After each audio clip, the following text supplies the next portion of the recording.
Ladies and gentlemen, may I have your attention, please? The show starts in 3, 2, 1, go. Good morning, CaneSport. It's February 22nd, 2022. I'm Gary Ferman, the publisher of CaneSport.com, joined as always by our managing editor, Matt Shodell, as we discuss the news of the day. Brought to you as always by LifeWallet, where the time is now to take charge of your personal health. And Matt, let's start with spring practice because there's a lot of buzz starting to build among Hurricane players. We've been around them in recent days, and you can just kind of feel the excitement that these kids are feeling with the new coaches coming in, a fresh start, the competition that's going to take place in spring practice. And it starts today with Tyler Van Dyke, the quarterback, who doesn't seem all that fazed by the fact that he has to essentially, listen, I'm not going to say start from scratch and be a drama queen here or anything like that. He's not starting from scratch. He is the incumbent starter. He earned that last year with his performance. But Jake Garcia is going to be back. He's going to get a chance to compete. And Ja'Cory Brown finished up his high school career in very good fashion, and it's going to be interesting to see what he looks like in spring practice as well. But despite all that, Tyler Van Dyke is very optimistic about spring practice. Yeah, and to your point, I don't think Jake Garcia is going to do much this spring. They don't want to really risk having him have any setbacks off his injury. So I think it's going to be a lot of Tyler Van Dyke and probably a lot of Ja'Cory Brown, which is a good thing because you need to get Ja'Cory ready because after this year, if Tyler's as good as everyone thinks, then it'll be Ja'Cory versus Jake for all the marbles a year from now. That's what we'll be talking about, and that'll be fun to talk about as well at that time. But the interesting thing, obviously I talked to Tyler and got a chance to be around him quite a bit actually for this story. And you guys can watch the video also of the interview. But to me, the most interesting part of what I spoke about wasn't even really something I planned to talk about, but it just occurred to me to ask him sort of spur of the moment since we were sort of chatting on the video. And that was, I don't even know why it occurred to me to ask him, but you could see him last year adjust some plays at the line, right? And I was just thinking, well, that was nice that Rhett Lashlee gave him so much freedom to do that. But at the same time, Rhett Lashlee had this really simple offense, and Rhett Lashlee was always telling us, and players had it too, he didn't want to overwhelm anybody. He wanted to keep this the simplest possible playbook that there could ever be. And that's not going to be what Josh Gaddis does, right? That's not what a lot of offense coordinators do. It's just not really normal to have it that simple. And so there's going to be a lot on Tyler Van Dyke's plate. So I asked Tyler, I guess I'm talking too long because I'm choking my own words. I asked Tyler basically what was he allowed to do last year at the line of scrimmage? And I thought he was able to change plays just to whatever, whether it was a kill, to a run, whether it was, whatever it was. But as he explained it to me, at least if I understood him correctly, was all he was doing was basically adjusting a receiver's route. So I guess what that means to me is if Tyler sees he thinks it's a blitz coming, he's going to signal to a particular receiver to cut the route or whatever it is to be able to make sure they're on the same page, which isn't much of an adjustment. And then the other option he has, of course, is RPO. So if he, I guess on any particular RPO play, of course, if they read that certain player in the defense is where they want it to be for the handoff, they'll just hand it off instead. But that's basically what the play call is anyway. So in terms of changing a play, he's just changing a route, right? That's how he explained it to me. And so what I was curious about is if the new offense coordinator, Josh Gaddis, if he thinks having last year under his belt, maybe Josh Gaddis will be more willing to give Tyler that freedom, which I think all great quarterbacks need to have if they understand the offense completely, to basically change a play on their own, spur of the moment, look at the defense and say, this play is going to work a lot better. And you don't always see that in college, but it was interesting because, you asked Tyler that and he was very honest about it. And he's an upfront kid. And he basically says, listen, I have to build trust with Coach Gaddis and Coach Gaddis has to build trust with me. It's a two-way street, which is interesting, right? Because it's not just that Coach Gaddis has to trust Tyler. I thought it was very interesting that Tyler also said, I have to trust Coach Gaddis, right? So they both have to earn each other's trust, and that's going to start this spring. So that's going to be really interesting to see this spring, how those two are meshing, and we'll keep an eye on them. Hopefully we'll have a lot of access at practices. I think we will. And we'll keep a very close eye on how they're interacting and sort of what Tyler's working on every day. And I'm super excited to see how this offense comes together. Yeah, likewise. And also on the website today, we talk about the subject of, does Miami need a go-to wide receiver? And I've been saying for years, I think they do.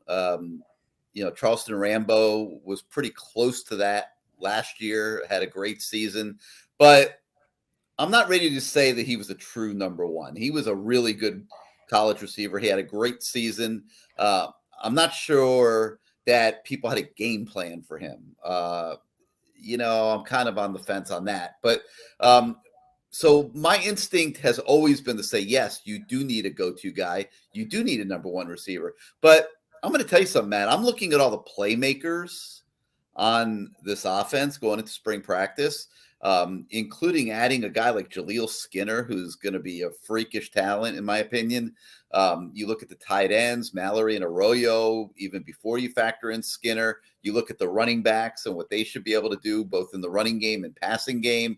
There's a lot of places, and that's before you even mention a potential franchise-level quarterback coming back in Tyler Van Dyke. So even before you even start to talk about the receivers, you got a lot of weapons on this offense. So I think Miami's good enough at the receiver position that maybe they don't need a number one guy because of all of the other weapons that they have available to Josh Gaddis and Tyler Van Dyke and the offense in general. Well, now I'm confused because that's the story I wanted to write for this morning. And I write the first draft, Gary, and I wanted to write that, but you were the one who always said go-to receiver. I wrote it. I know. I've wavered. I'm can we delete the story? Should we delete the story to one page? Because I've been saying what you just said all along. I wrote that because I knew that you wanted to collaborate, and I figured we'll just go with what Gary says because Gary's the boss. But I don't know why we wrote it then. Delete the story. Because I'm going back and forth on it daily. I mean, it's like I can't wrap my arms around it because my instinct is to say, absolutely, you need a go-to wide receiver. You can't be a great football team. You can't be a great offense without a go-to wide receiver. But I see weapons all over the place, Matt, and I'm on the fence bouncing back and forth on it. Listen, if Charleston Rambo wasn't there last year, Mike Harley would have the nomenclature and whatever go-to receiver. He would have had that. He would have been the top receiver. Truth is, most great offenses, all the go-to receiver is the guy who has the most catches and the most yards. Now, if there's a huge spread between that guy and the next guy, that's not how I define it. That's a go-to wide receiver. So maybe what we're talking about is you want a go-to wide receiver. I want a guy and a bunch of go-to guys. I want a guy that makes a defense game plan that they have to change what they do on defense because that guy is on the field, and I'm not convinced that exists right now. And, there's guys that with potential. I think Keyshawn Smith can get better. I think Jacoby George can get better. But I'm still not convinced there's a first-round draft pick at wide receiver on this team right now, that there's a guy that scares defensive coordinators. But I'm also not convinced, like I said, and I'm going back and forth on it, that they can't survive that because I think they can. I think there's a lot of weapons on offense. I think they're going to be very good on offense. I'm expecting Alex Mirabal and Mario Cristobal to improve the offensive line, and I think that'll show immediate dividends.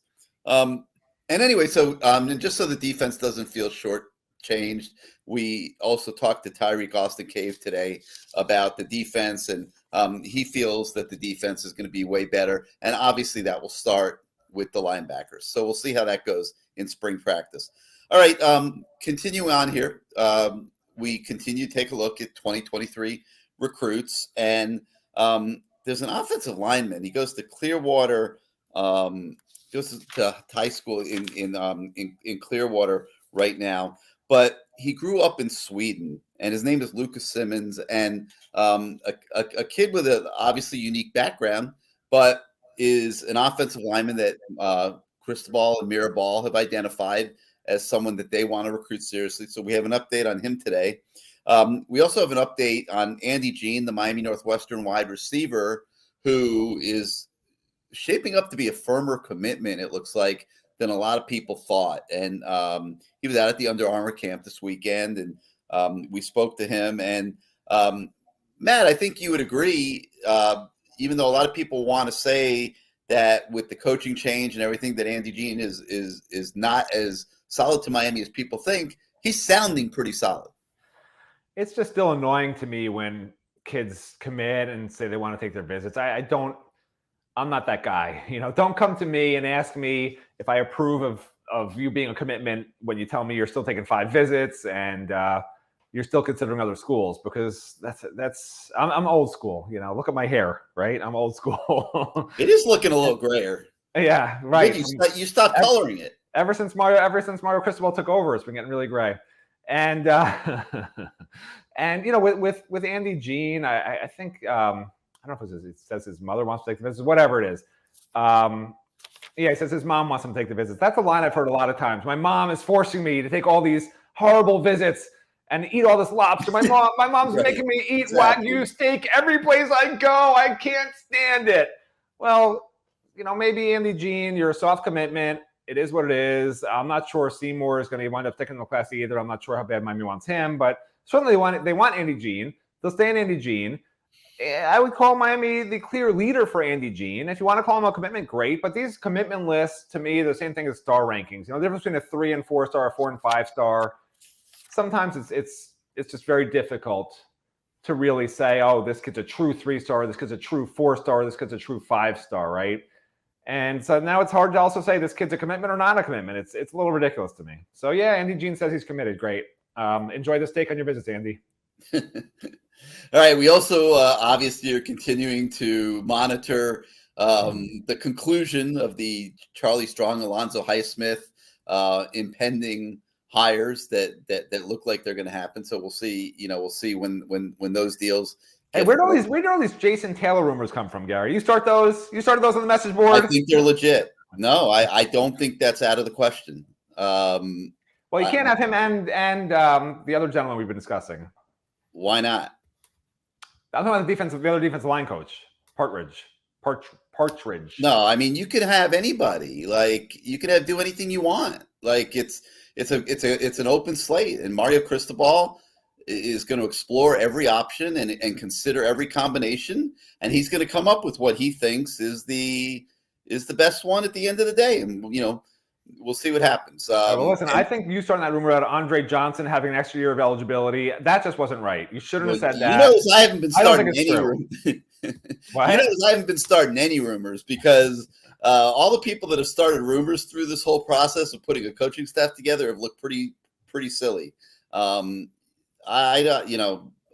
believe in done deals. I believe in final deals. I'm not going to sit here and speculate on 10 different guys for one coaching spot. I understand the process that Mario goes through when he's hiring coaches, and I think you have to sit back and let him do it. And when the time comes that the deals are done, then you say the deals are done. Speaking about done, Matt, I think Miami basketball is really under the gun to prove that they're not done. They have not been playing their best basketball the last month. They've won their share, obviously, but that loss to Virginia was, I think, a little bit of a concern the other day because of the run that Virginia was able to put together in the middle of the game. Most likely because of a decline in intensity that Miami struggled to get back once they let it go. And it was so obvious. I mean, they got up by 10 and then Virginia hits 2 3-pointers, bang, bang. There was nobody covering the shooter. The defensive intensity let up.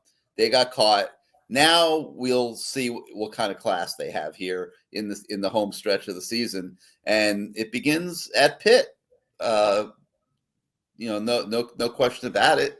And this is a game that Miami needs to win. So I think it's an interesting game tonight because you're going on the road. And I think that you've put sort of the onus on yourself to get your season back on track. Again, Miami is sort of what we thought it was, right? They're a little maybe above average in the conference. They're not great, but they're good enough. And now they put themselves in a spot where they probably need to win 3 of these last 4 regular season games to be in a decent position for the NCAA tournament. And, when you look at it on paper, they should win 3 of the last 4 because I think Syracuse is now 9-7. They won a big game last night in overtime, barely over Georgia Tech, and I think the only other team that's Virginia Tech's, I think, right at 500, something like that. But playing good basketball. Well, so that's what I was about to say, right? So even though these other teams and Pitt is whatever, like Pitt, I think is something really bad in the conference, and who's the other team? There's one other team they have to play. So who's not going to? BC, right? BC that's like 4-11 in the conference, right? But Pitt, I think, has won 3 of 4. Syracuse has against bad teams, I think, won maybe 3 of 4 or 4 of 5. Virginia Tech's never going to be an easy team to beat. They're good enough to make that a tough game, even though that is the last game here. So it's not going to be an easy Final Four games, even though these aren't 4 of the teams that are in the top 5, along with Miami at the top of the ACC standings. And it just speaks to the parity of this basketball conference and why this conference is not getting national respect, right? Because you sort of need to have those 3 or 4 top teams that are beating everybody. That's what gets you ranked in the top 20. You need to maybe lose 3 to 5 conference games, not finish 4 or 5, 4 to 6 games above, 4 or 5 games above 500, whatever it is. And there's not those dominant teams right now. Duke looks pretty good, and I guess what's the other one? Notre Dame looks pretty good, but that's about it. So, we'll see. But they got their work cut out for them. Not a great team. They play really well together as a team, but this might not go real well, depending what team shows up these last 4 games and then what heads into the tournament. It would be a real shame if they don't make the NCAA tournament after really putting together a pretty good season up to this point. I think it's going to go well. I think they're a good team. I think they had a few tough. Well, I guess those kind of even themselves out because they had a couple good breaks too. I think they're a good team. I think they've lost their way a little bit. I think they have to get their intensity back, and hopefully that it's been a wake up call, and they will here finish strong down the stretch and go into the ACC tournament with momentum and get an NCAA tournament bid. So we'll see what happens there. All right, that's going to do it for today. Thank you for joining us for Good Morning CaneSport. For Matt Shodell, I'm Gary Ferman, and you guys have a great day, and we'll see you tomorrow. Goodbye, everyone. I will be your shield in the fiercest battle. I'll defend you. Yeah. Hey, my name is Cleveland Reed, and I play offensive line, and my job is to protect. I protect my family with Life Wallet. How about you? Of course, I got Life Wallet. It's the best way to protect my family. Long as we go together, we'll die whenever. Be a light, couldn't let the darkness try you ever. Truth in my word, you I lie to never. To protect you and your family, get Life Wallet now. Life Wallet. Saving time, saving lives.